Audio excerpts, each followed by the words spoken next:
Shalom dan puji Tuhan saudara atas kebaikan Tuhan pada setiap kita, sehingga pagi ini dengan izin Tuhan kita boleh bangun dengan tubuh dan sehat, pikiran cergas dan semangat yang berkobar-kobar untuk melayani Tuhan. Untuk memulai renungan kita, mari kita berdoa. Bapa Syurgawi, terima kasih atas kebaikan-Mu karena bersama dengan kami dalam kebaktian pagi ini dari mula hingga selesai.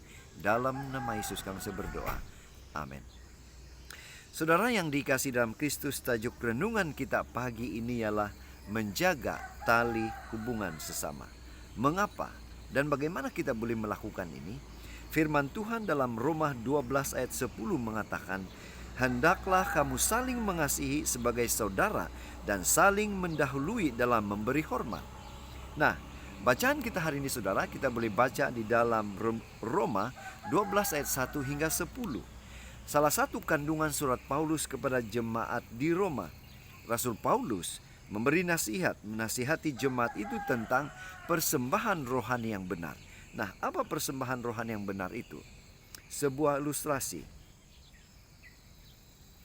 Biasanya saudara, pada hari-hari raya, hari raya Idul Fitri atau Christmas dan sebagainya, biasanya orang akan mengucapkan salam sambil berjabat tangan dan mungkin juga sambil berpelukan. Selain mengungkapkan rasa hormat, hal ini juga menunjukkan penghargaan dan kasih. Sikap semacam ini sepatutnya juga dinyatakan dalam pergaulan hidup kita sehari-hari. Nah, kembali kepada bacaan kita hari ini. Apa yang menarik ialah jemaat di Roma, di kota Roma, hidup di tengah masyarakat yang beragam. Ya, oleh karena itu jemaat itu mestinya tidak hanya mementingkan kehidupan persekutuan dengan saudara seiman, tetapi juga kehidupan bersama ya dengan masyarakat lain yang ada di sekitar mereka. Mereka harus tetap melakukan itu meskipun mereka itu sering mengalami tekanan, bahkan aniaya. Ya, kepada mereka Paulus mengingatkan akan panggilan jemaat untuk apa? Untuk hidup di dalam kasih satu dengan yang lain dan juga dengan sesama manusia. Kasih itu tidak berpura-pura, tetapi harus tulus dan sungguh-sungguh. Jemaat harus dapat menunjukkan kasih mereka kepada semua orang dan juga dapat menunjukkan hormat dan pengharapan kepada orang lain dengan memberikan penghormatan yang sepatutnya. Nah saudara, apa yang kita boleh aplikasikan dalam kehidupan kita dari surat yang disampaikan atau diberikan Paulus kepada jemaat di Roma? Nah, hidup orang percaya itu saudara dan saya, pada saat ini juga kita harus melakukan itu.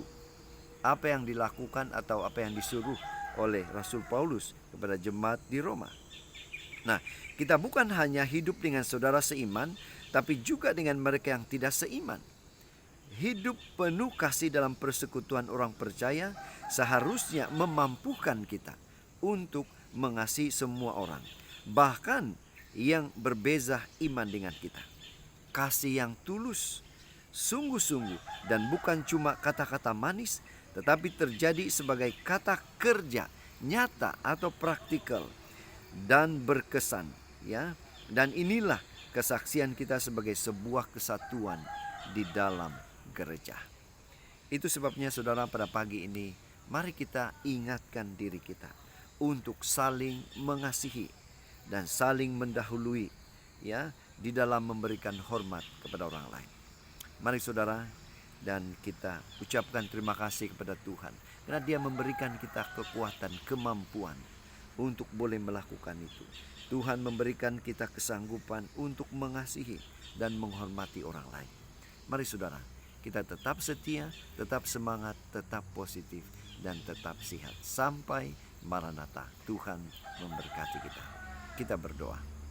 Bapa Syurgawi, terima kasih atas kebaikan-Mu karena memberikan kami semangat, kemampuan untuk saling mengasihi, menghormati orang lain. Dalam nama Yesus kami berdoa. Amin.